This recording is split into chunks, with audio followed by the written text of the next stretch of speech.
My name is जय Soni and welcome to शिक्षात्रा। आज हम देखेंगे एक्सरसाइज 9.6। ठीक है, अभी तक हमने 9.5 तक कर लिया है और जो 9.3 है ना वो डिलीटेड है। और हम कैसे कर रहे हैं, हम हर टाइप के क्वेश्चन कर रहे हैं, ऐसा नहीं कि पूरा एक्सरसाइज कर रहे हैं। इसमें आप इतना ही देख लेते हो तो पूरी एक्सरसाइज बन जाएगी। हर टाइप के क्वेश्चन हम इसमें देख रहे होंगे। ठीक है, तो अब सबसे पहले यदि आपने बेसिक देख लिया होगा ना तो आपको ये वीडियो नहीं भी देखते हो तो चल जाएगा काम। ठीक है, कि आपने बेसिक देख लिया है तो आप कर सकते हो। यदि फिर भी प्रॉब्लम जा रही है तो आप वीडियो देख सकते हो, उससे कोई इशू नहीं है। लेकिन आप यदि देखोगे कि आप यदि बेसिक देख लेते हो ना तो भी आपसे सारे क्वेश्चन बन जाएंगे। अब देखते हैं हम, यदि ये फर्स्ट क्वेश्चन है आपका। ठीक है, अब हमें पता है स्टेप बाय स्टेप ही करना पड़ेगा हमें। फर्स्ट स्टेप में क्या था, अब सबसे पहले जो टाइप है ये वाला वो कौन सा है, linear differential equation. Linear differential equation में हमें ऐसे ही सॉल्व करना पड़ेगा। तो आपको लिख के नहीं आएगा कि इस टाइप का क्वेश्चन है ऐसे सॉल्व कर दो, नहीं, लिख के कभी भी नहीं आएगा। आपको देखना पड़ेगा वो किस टाइप का है। तीन टाइप तो है, तीन टाइप में से समझना पड़ेगा किस टाइप से ये सॉल्व हो रहा होगा। ठीक है, तो देखते हैं कैसा है। D by by D x plus 3y equal to E की पावर -2x। सबसे पहले ऐसा लिख देंगे सॉल्व। ठीक है, यदि ऐसी फॉर्म में नहीं होगा तो बनाएंगे हम, जैसे पहले था होमोजीनियस फॉर्म में हम कैसे बनाते थे उनको, D Y by D X की फॉर्म में बनाते थे। ठीक है, तो अब देखो सॉल्व है। तो सबसे पहले हम गिवन इक्वेशन या गिवन डिफरेंशियल इक्वेशन लिख दिया हमने। गिवन डिफरेंशियल इक्वेशन क्या है, T Y by D x plus 3y equal to E की पावर -2x। ठीक है, तो इसका कंपैरिजन हम किससे कर लेते हैं, D Y by D x plus P Y equal to Q से कर देते हैं, जहां पे हेयर p इक्वल टू क्या होगा, p इक्वल टू 3 होगा एंड q इक्वल टू होगा e की पावर -2x। यहाँ पे याद रखना, या तो यहाँ पे p की जगह में कांस्टेंट आ रहा होगा, p की जगह में या तो कांस्टेंट आएगा, q की जगह में, p और q की जगह में या तो कांस्टेंट आएगा या x की टर्म में कोई फंक्शन होगा। ठीक है, या x की टर्म में आ रहा होगा। ओके, तो जब हमने ये देख लिया अब हम क्या निकालेंगे, इंटीग्रेटिंग फैक्टर निकालेंगे। अब IF क्या होता है, इंटीग्रेटिंग फैक्टर क्या होता है, e की पावर में पी डी एक्स के रूप में लिख देते हैं हम। ठीक है, e की पावर पी डी एक्स। ठीक है, तो p कितना आया है, p देखो 3 है, 3 dx हो जाएगा, मतलब कितना आ गया, e की पावर 3x आ गया। तो इंटीग्रेटिंग फैक्टर निकाल लिया हमने। अब हम क्या निकालेंगे, अब सीधे सॉल्व करेंगे इसे। तो अब हम ऐसा लिखेंगे, तो y मल्टीप्लाई इंटीग्रेटिंग फैक्टर निकल गया तो इस इक्वेशन पे वैल्यू रख देंगे। Integration of integrating factor multiply q या q मल्टीप्लाई इंटीग्रेटिंग फैक्टर, जो करना चाहो, इनटू dx।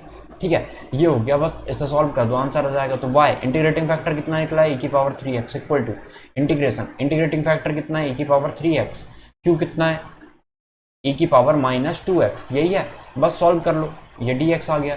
तो इन दोनों को सॉल्व करेंगे कितना आ जाएगा, देखो जब भी एक्सपोनेंट हमारा अलग अलग हो, बेस सेम हो, बेस सेम है मतलब x to the power m है multiply x to the power n है, तो हम क्या लिख सकते हैं, x की पावर m प्लस n हो जाता है। तो अब देखते हैं हम, e की power 3x minus plus -2x, ऐसे ही होगा, इनकी पावर ऐड हो जाएगी, इसकी पावर -2x तो -2x लिख दिया dx, और ये y की पावर e3x है। ठीक है, तो y की पावर e3x इक्वल टू ये कितना आ गया है, e की पावर 3x में से x जाएगा, 2x जाएगा, कितना बचेगा, x बचेगा, ये dx आ गया।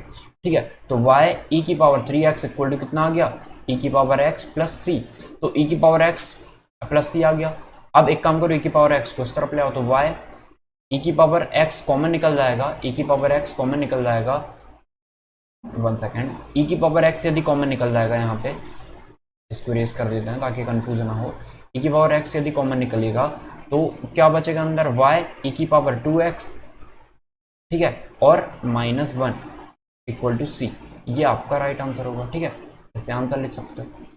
देखो हमने कुछ भी नहीं किया, या ऐसे यहाँ तक भी रखोगे तो भी यही भी आपका राइट आंसर होगा। ठीक है, तो देखो ये आंसर हो गया, ये लिखो चाहे ये लिखो। अब बहुत ईजी है, सबसे पहले हमने क्या किया, सबसे पहले जो गिवन इक्वेशन थी वो लिख दिया। इसके बाद हम लिखेंगे कैसे, इसे इक्वेशन 1 लिख देना। ठीक है, compare equation 1 with standard equation, ये D Y by D x plus P Y equal to Q, ऐसे लिखोगे। फिर here p equal to 3 and q equal to e की power -2x। So integrating factor equal to, बस यही लिख देना, ये सब लिख दिया, बस आंसर आ गया आपका। ठीक है, ये स्टेप हमने देखा था यहाँ पे, देखो हमने पिछली जो वीडियो थी हमने उसमें डिस्कस किया था कि कैसे सॉल्व करते हैं हम। देखो 1 सेकेंड, ये है। सबसे पहले हमने क्या लेके इस फॉर्म में बनाएंगे हम। इस फॉर्म में बन गया तो पी और क्यू की वैल्यू निकाल लो, फिर पी क्यू की वैल्यू निकल गई तो इंटीग्रेटिंग फैक्टर निकाल लो, ई की पावर पी डी एक्स, फिर वाई मल्टीप्लाई आई एफ और integration of Q multiply I F D x plus C. बस आंसर आ जाएगा आपका। ठीक है, तो ऐसे करना है हमें। तो अब सॉल्व करते हैं आगे। ये क्वेश्चन हो गया। अब ये वाला क्वेश्चन देखेंगे। तो कैसे देख रहे हैं, D Y by D x plus Y upon X. तो हमें मिल गया पी कितना है, वाई 1 बाई एक्स है, तो हम वही लिखेंगे। सबसे पहले सॉल्व लिखा, एक बार और लिख के बता देता हूँ, फिर आप लोग तो खुद ही लिख सकते हो ना। सॉल्व गिवन इक्वेशन जो भी दिया हमें लिख देते हैं, D Y by D x plus Y by X equal to X square, ये लिख दिया। अब हम क्या लिखेंगे, इसे इक्वेशन नंबर 1 दे देंगे। Compare equation 1 with standard equation D Y by D x plus P Y equal to Q. Here ऐसा लिख देना, here P equal to 1 by X. ठीक है, कंपैरिजन करेंगे, पी क्या है, y को छोड़ दो, p क्या बचा, 1 बाय एक्स पूरा बचा, 1 by X and q equal to, and या ये एंड लिख देना, एंड q इक्वल टू कितना आ जाएगा, एक्स स्क्वायर। ठीक है, तो मैंने बताया था या तो कांस्टेंट होगा या फिर इनकी टर्म में होगा। ओके, अब देखते हैं, सॉल्व करते हैं इसे आगे। तो हमें ये पता चल गया। अब हम सीधे इंटीग्रेटिंग फैक्टर लिख देंगे। Integrating factor equal to E की पावर में p dx। तो अब रख दो वैल्यू, p की वैल्यू कितनी थी, 1 बाय एक्स थी, तो 1 बाय एक्स dx। इसका मतलब क्या हो गया, e की पावर log x हो गया। ठीक है, अब e की पावर log x को हम क्या लिख सकते हैं, यहाँ पे भी e होता है। ठीक है, ये log e x, तो इसकी पावर को हम क्या लिख सकते हैं, e की पावर log e x को हम x अकेला लिख सकते हैं, है ना। नहीं, e यदि यहाँ पे होता तो लिख सकते थे। अब इसे क्या लिखेंगे, क्या आपको पता है इसे क्या लिखेंगे हम। ठीक है, तो पता है आपको क्या लिखते हैं इसे, e log e x। ठीक है, यहाँ पे e होता है ना, तो दो कंडीशन होती है। देखो ये फॉर्मूला होता है, या तो e की पावर log x आ जाए तो हमेशा क्या होता है, x अकेला जाता है, या फिर log x आ जाए तो भी क्या लिख देते हैं हम, इसको बताने क्या लिख देते हैं। ठीक है, तो या फिर log 10 आ जाए तो log 10 की वैल्यू कितनी होती है, 1 होती है। तो ये चीज़ आपको पता होनी चाहिए। अब देखो, तो इसे क्या लिख सकते हैं हम, x लिख सकते हैं, तो सीधे लिख देना integrating factor equal to x। अब x आ गया, अब हम आगे सॉल्व करते हैं। ठीक है, अब आगे सॉल्व करो, तो अब हम यहाँ पे लिखेंगे y multiply integrating factor equal to integration of q multiply integrating factor plus c लिख देते हैं। तो c बाद में भी लिख सकते हो यहाँ पे। ठीक है, c बाद में लिख सकते हो या पहले भी लिख सकते हो, जैसे लिखना चाहो। तो इंटीग्रेशन के बाद लिख देंगे हम। अब देखो, या फिर इंटीग्रेटिंग फैक्टर यहाँ पे जो c है ना, हम c कांस्टेंट नहीं लिख के यहाँ ही लगा देते हैं, तो यहाँ भी लिख सकते हो। अब देखो y इंटीग्रेटिंग फैक्टर कितना निकला है, x निकला है, इक्वल टू q कितना है, x है, इंटीग्रेटिंग फैक्टर सॉरी q कितना है, x स्क्वायर है, और इंटीग्रेटिंग फैक्टर कितना है, x है। ओके, अब सॉल्व कर लो। प्लस c बाद में भी लगा सकते हो, पहले भी लगा सकते हो, जैसे करना चाहो। तो ये एक्स वाई हो गया, या बाय एक्स जैसे लिख रहना चाहो लिख सकते हो उसे, डी एक्स हो गया। ये डी एक्स लिखना कंपलसरी है। एक्स क्यूब हो जाएगा, वहीं जो पहले बताया था मैंने, एक्स की पावर एम एंड एक्स की पावर एन मल्टीप्लाई एक्स की पावर एन कितना हो जाता है, एम प्लस एन हो जाता है। अब एक्स क्यूब है, इससे सॉल्व करना आता है हमें। एक्स क्यूब प्लस 1 मतलब एक्स की पावर 4 अपॉन में 4 और प्लस सी आ जाता है, तो ये एक्स वाई आ गया। बस ये आंसर हो गया आपका। ठीक है, तो ऐसा सॉल्व करना है, या फिर एक्स से डिवाइड भी कर सकते हो आप सारी इक्वेशन में, या फिर यही आंसर लिख देना। ठीक है, अब नेक्स्ट क्वेश्चन देखते हैं। तो हर टाइप के क्वेश्चन डिस्कस कर रहे हैं हम। अब देखो, अब cos square X D Y by D X है plus Y equal to 10x। हमने अभी तक क्या देखा, हम ये देख रहे थे कि वहां पे सिर्फ D Y by D X ही होता है, तो D Y by D X अकेला होता है, इसका मतलब हमें कॉस स्क्वायर एक्स से डिवाइड करना पड़ेगा। तो plus Y upon cos square X आ जाएगा यहाँ पे, इक्वल टू यहाँ पे 10x है, यहाँ भी कॉस स्क्वायर एक्स से डिवाइड हो जाएगा। हमने बोथ साइड में कॉस स्क्वायर एक्स से डिवाइड कर दिया है, ठीक है। तो अब ये सही बन गया, तभी तो कंपैरिजन कर पाएंगे हम। तो D Y by D x plus ये सेक स्क्वायर एक्स हो जाएगा, sec square X Y equal to ये क्या होगा, देखो sine x Y cos X है ना। तो इसे हम sec square X ten X लिख सकते हैं, sec square X ten X ऐसे लिख दो इसे। अब देखो इसे क्या लिख सकते हैं, अब सॉल्व करते हैं सीधे। तो हमें पता होना चाहिए कि आई एफ की वैल्यू कितनी है। अब हम इंटीग्रेटिंग फैक्टर निकाल लेते हैं। तो p कितना है यहाँ पे, सेक स्क्वायर एक्स है, ठीक है। और q कितना है, q यहाँ पे है sec square X into tan X, यही है। अब सॉल्व कर लो। तो सॉल्व करने के लिए हम क्या करते हैं, सबसे पहले इंटीग्रेटिंग फैक्टर निकाल लेते हैं। इंटीग्रेटिंग फैक्टर कितना आएगा, इंटीग्रेटिंग फैक्टर आता है ई टू दी पावर के रूप में लिखते हैं, ई की पावर पी डी एक्स, ठीक है। इसका मतलब ई की पावर कितनी, sec square X D X, या फिर इसका इंटीग्रेशन कितना आ जाएगा, टेन एक्स। तो ई की पावर कितना आ गया, टेन एक्स आ गया, ठीक है। इंटीग्रेटिंग फैक्टर निकल गया ये। अब सॉल्व कर लो आगे। तो अब क्या निकालना है हमें, अब निकालना है y multiply integrating factor equal to निकालोगे q multiply integrating factor D x plus C, बस वैल्यू रख दो। तो y integrating factor, y multiply integrating factor कितना है, e की पावर टेन एक्स है, इक्वल टू q कितना है, सेक स्क्वायर एक्स है, sec square X ten X, और ये कितना आ गया, e की पावर टेन एक्स, e की power ten X D X, ऐसे प्लस सी को बाद में भी लिख सकते हो, पहले भी लिख सकते हो, अब लिख दिया तो लिखे रहना दो, ठीक है। अब देखो फिर बाद में सी नहीं लगाना। तो y e की पावर टेन एक्स लिख दिया हमने यहाँ पे भी। अब देखो sec square X ten X और e की power ten X D X, क्या हम किसी को टी मान के सॉल्व कर सकते हैं? यदि हम टेन को टी मानते हैं तो ये sec square X D X D T बन जाएगा, ठीक है। तो सिंपली सॉल्व हो जाएगा ये। तो देखो तो क्या लिख सकते हैं हम इसे, टी, देखो हमने क्या किया कि लेट, यहाँ पे आप मानोगे ऊपर लिख देते हैं लेट, नीचे लिखोगे इसके जस्ट, ठीक है।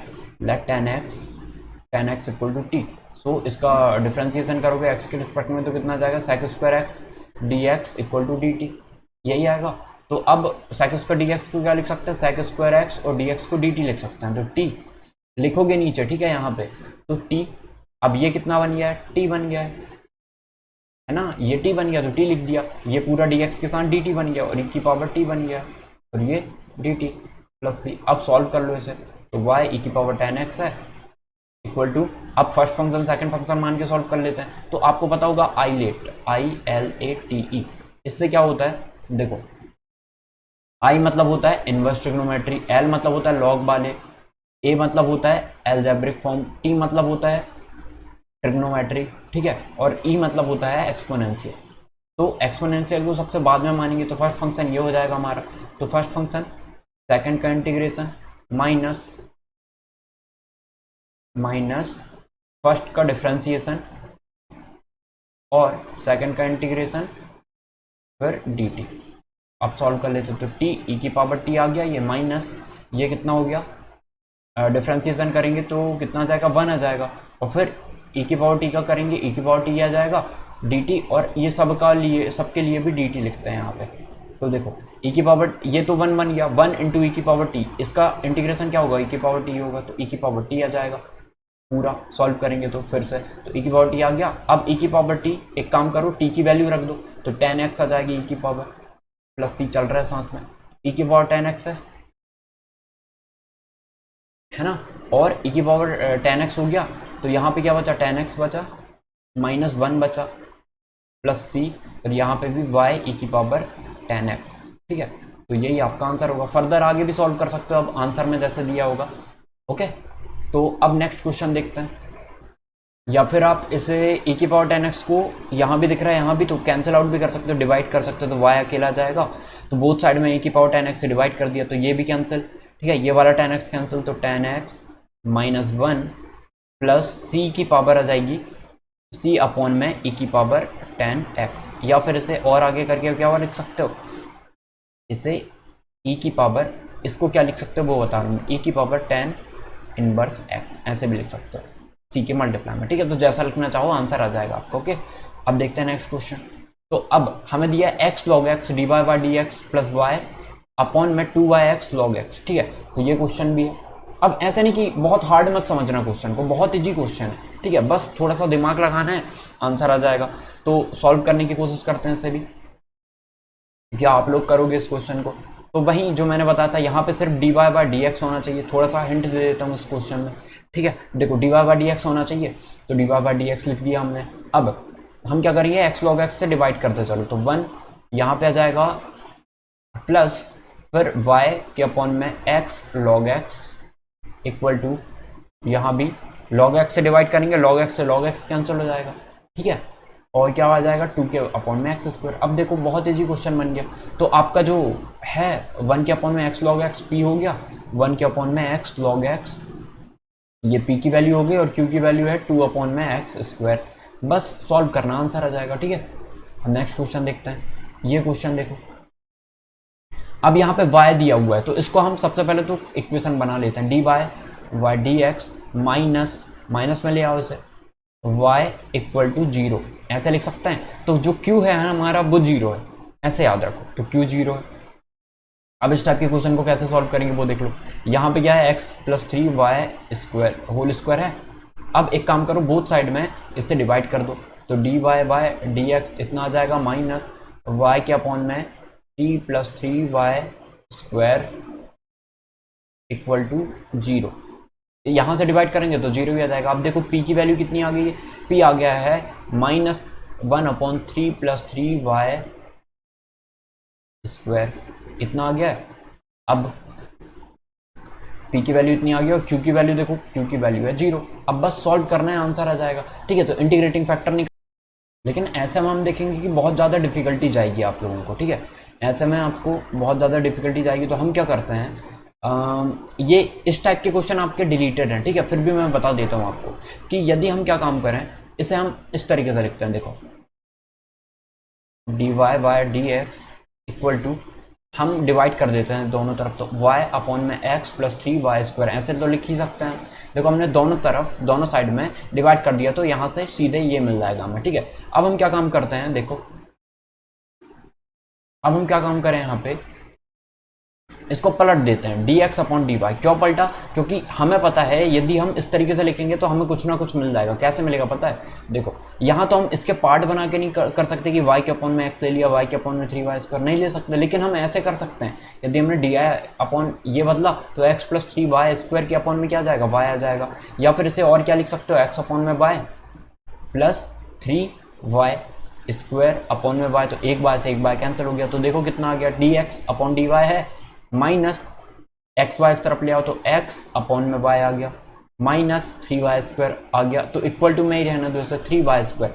अब देखो जब भी dx अपॉन dy आ जाए, dx अपॉन में dy आ जाए, तो कैसे करना है हमें, तो हमें यहाँ पे देखना है कि यहाँ पे या तो x की टर्म में रहे, ठीक है, या तो यहाँ पे y की टर्म में रहे जो p है, p और q, या तो y की टर्म में रहे, कांस्टेंट रहे।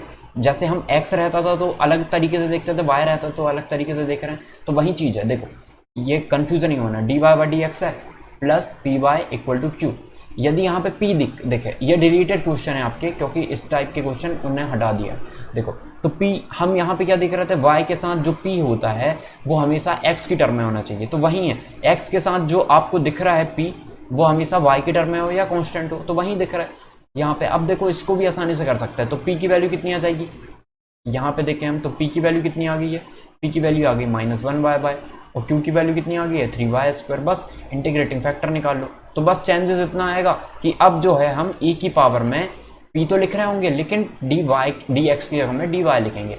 बस सिंपल है, आंसर आ जाएगा आपका। नेक्स्ट क्वेश्चन देखते हैं, 1 plus X square D Y by D x plus 2xy equal to 1 upon में 1 plus X square y equal to 0 and x equal to 1। अब हमें क्या, अभी तक हम क्या निकाल रहे थे, जनरल सॉल्यूशन, हर उसमें देखा हमने जनरल सॉल्यूशन निकालते थे। अब हम क्या निकालेंगे, पर्टिकुलर सॉल्यूशन निकालेंगे, ठीक है। तो निकाल देते हैं पर्टिकुलर सॉल्यूशन। कैसे निकालोगे, तो वही सबसे पहले गिवन लिखोगे, हर चीज़ लिख लेना, हम सीधे कंपेरिजन करते हैं इसका। सबसे पहले तो फॉर्म में बना लेते हैं, D Y by D X की फॉर्म में कैसे आएगा ये, जब तक नहीं आएगा जब तक हम इसमें डिवाइड ना करें किसका, 1 प्लस एक्स स्क्वायर का, ठीक है, इक्वल टू, अब यहाँ डिवाइड करेंगे तो क्या होगा, 1 के अपॉन में 1 प्लस एक्स स्क्वायर का होल स्क्वायर हो जाएगा। तो यहाँ पे p की वैल्यू कितनी आ गई है, हम देखते थे कि y रहना चाहिए, तो यहाँ पे आ जाएगा 2x के अपॉन में 1 प्लस एक्स स्क्वायर इतना आ गया पी की वैल्यू, और क्यू की वैल्यू कितनी आ गई है, क्यू की वैल्यू आ गई है 1 के अपॉन में 1 प्लस एक्स स्क्वायर का होल स्क्वायर। अब सॉल्व कर लेते हैं, तो इंटीग्रेटिंग फैक्टर निकाल लो। इंटीग्रेटिंग फैक्टर कितना निकल जाएगा, ई की पावर के रूप में आ जाएगा 2x के अपॉन में 1 plus X square D x. ठीक है, अब हम कैसे सॉल्व करें, तो भाई इंटीग्रेशन आपने बहुत ज़्यादा प्रैक्टिस की है, तो देख के समझ में आ रहा होगा क्या करेंगे। तो let 1 plus X square equal to, आप क्या मान लो, टी मान लो, तो क्या होगा देखो 2x dx equal to D T आ जाएगा, ये जीरो हो जाएगा ना, तो 2x dx equal to D T आ जाएगा, मतलब 2x dx को क्या लिख सकते हैं, डी टी लिख सकते हैं। तो देखो, तो आई एफ इक्वल टू क्या आ जाएगा, ई की पावर के रूप में 1 के अपॉन में टी डी टी, इतना ही आ गया। अब देखो कितना आ जाएगा लॉग टी, और ई लॉग टी कितना होता है, अभी देखा था हमने पहले वाले क्वेश्चन में, टी अकेला आ जाएगा, तो टी की वैल्यू भी लिख दो। तो इंटीग्रेटिंग फैक्टर कितना आ गया, 1 प्लस एक्स स्क्वायर आ गया। बस सॉल्व कर लेते हैं आप। तो y multiply integrating factor equal to q multiply integrating factor plus c। ठीक है, तो y कितना है, y तो y ही है, इंटीग्रेटिंग फैक्टर कितना निकला है 1 plus X square equal to q कितना है, q है 1 के अपॉन में 1 प्लस एक्स स्क्वायर की पावर 2, इतना ही है।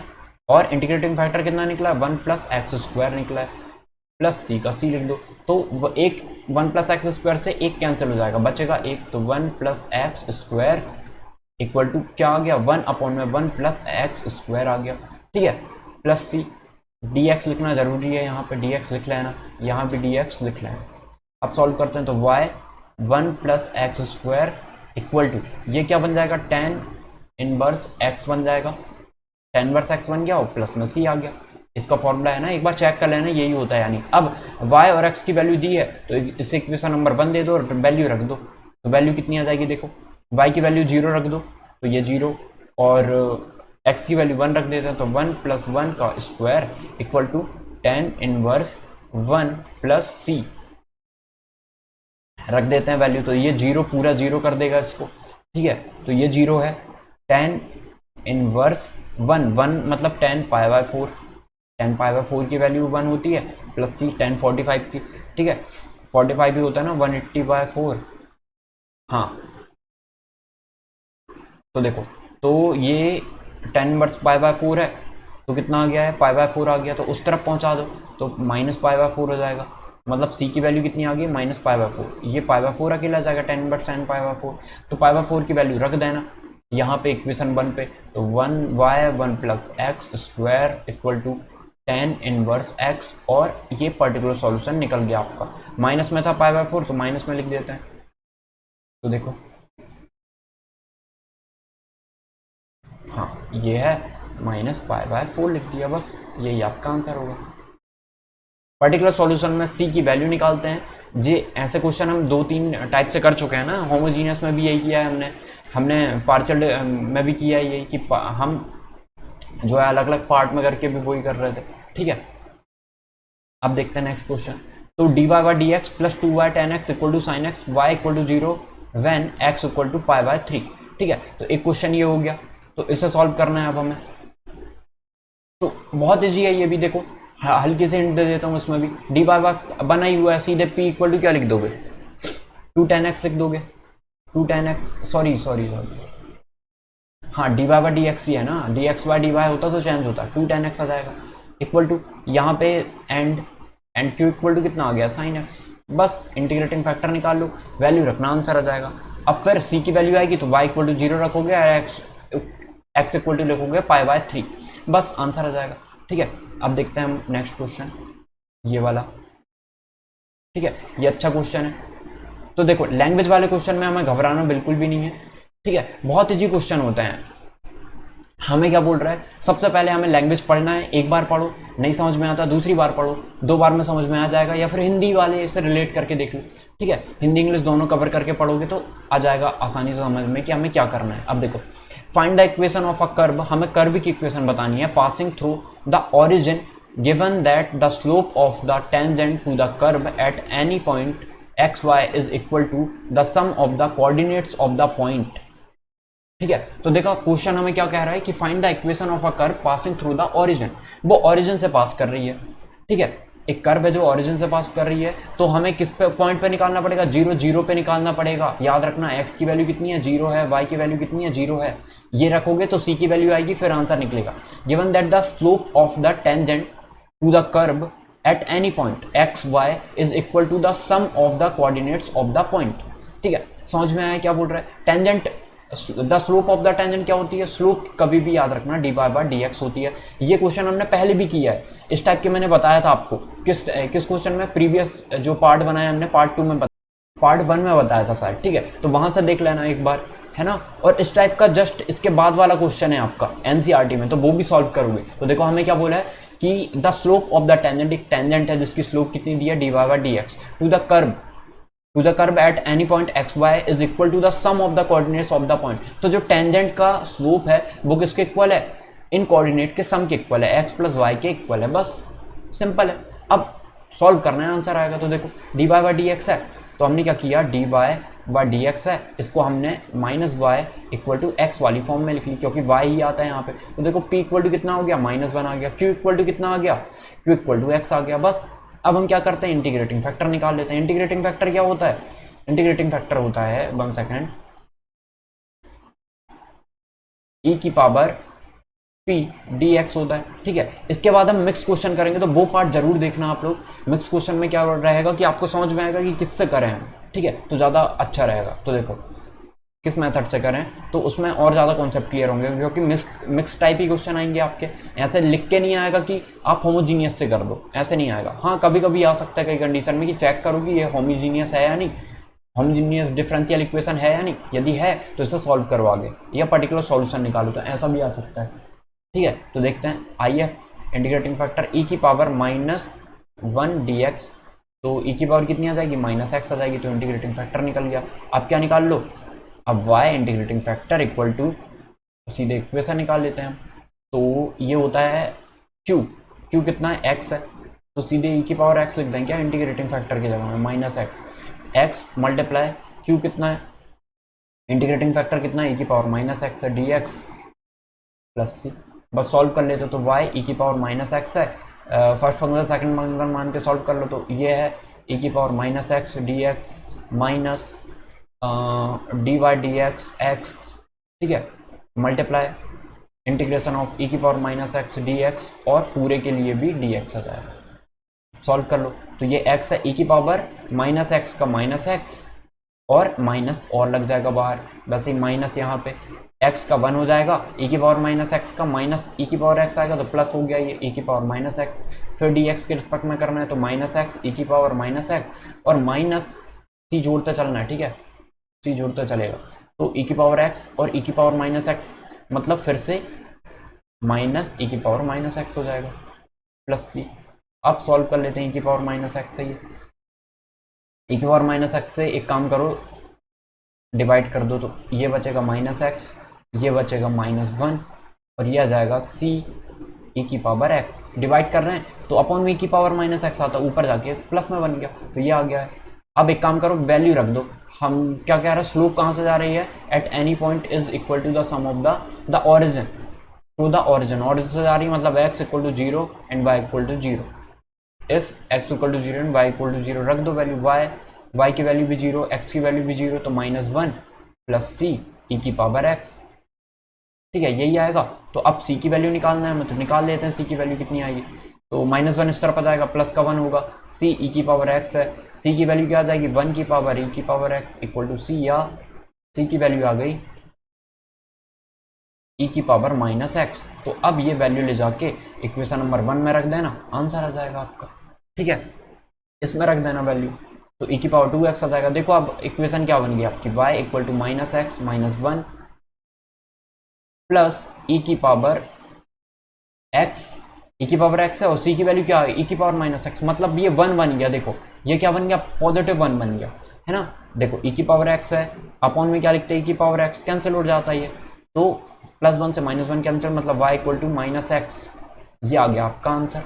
ठीक है, तो ये आंसर होगा। बस बहुत ईजी क्वेश्चन है। ठीक है, तो आपको ऐसे ही सॉल्व करना है सारे क्वेश्चन को।